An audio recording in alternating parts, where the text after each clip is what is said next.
प्यारे बच्चों, good morning. आज मैं आपको रचना के आधार पर वाक्य के भेद समझाने जा रही हूँ। इससे पहले की जो मैंने वीडियो आपको डाली थी उसमें मैंने आपको ये बताया था कि वाक्य किसे कहते हैं और वाक्य के कितने भेद होते हैं। वो वीडियो मैंने आपको पहले सेंड कर रखी है और उसका अब अगला पार्ट है कि रचना के आधार पर वाक्य के कितने भेद हैं। तो रचना के आधार पर वाक्य के 3 भेद होते हैं: सरल वाक्य, संयुक्त वाक्य और मिश्र वाक्य। प्यारे बच्चों, यहाँ आप ध्यान से सुनोगे कि सरल वाक्य किसको कहते हैं। मैं आपको सरल वाक्य समझाने जा रही हूँ, बहुत ध्यान से सुनना। सरल वाक्य किसको कहते हैं? सरल वाक्य के अंदर एक ही क्रिया होती है और जिसे सरल वाक्य कहते हैं। जो सरल वाक्य उसके अंदर सिर्फ एक क्रिया होगी। व्यक्ति ज़्यादा हो सकते हैं, कर्ता एक भी हो सकता है और अधिक भी हो सकते हैं। इसमें बच्चे कंफ्यूज हो जाते हैं कि क्या एक व्यक्ति इसमें कार्य करेगा कि अधिक व्यक्ति कार्य करेंगे।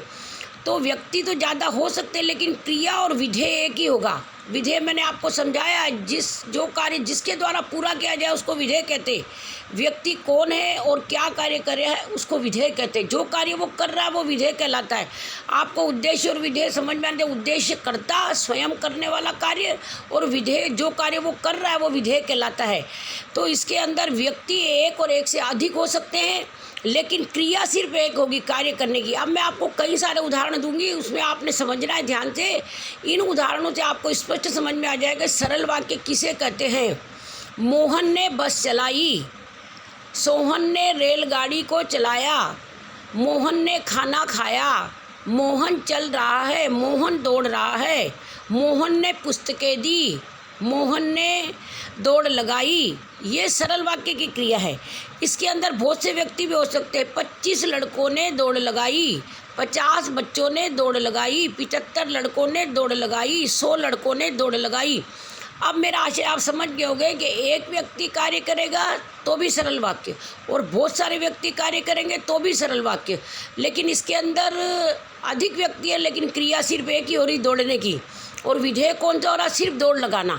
तो इसीलिए प्यारे बच्चों, मैं आपको एक एक वाक्य ही समझाऊंगी रोज़ का, जिसके अंदर मैं कितने ही उदाहरण आपको दे सकती हूँ, लेकिन मैंने आपको बिल्कुल सिंपल उदाहरणों से समझा दिया है।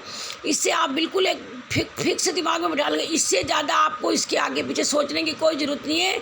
सरल वाक्य किसको कहते हैं? एक व्यक्ति जो कार्य कर रहा है वो भी सरल वाक्य, बहुत से व्यक्ति मिलकर जो कार्य कर रहे हैं वो भी सरल वाक्य। एक व्यक्ति बस चला रहा है, सरल वाक्य। 2 व्यक्ति बस चला रहे, सरल वाक्य। 50 व्यक्ति बस चला रहे, सरल वाक्य।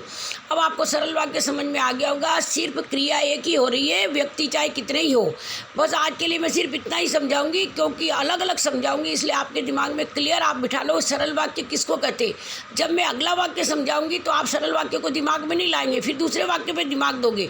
तो इसीलिए मैं थोड़ा थोड़ा करके आपको समझाऊंगी जिससे आपको क्लियर दिमाग में बैठ जाए। थैंक यू वेरी मच बच्चों।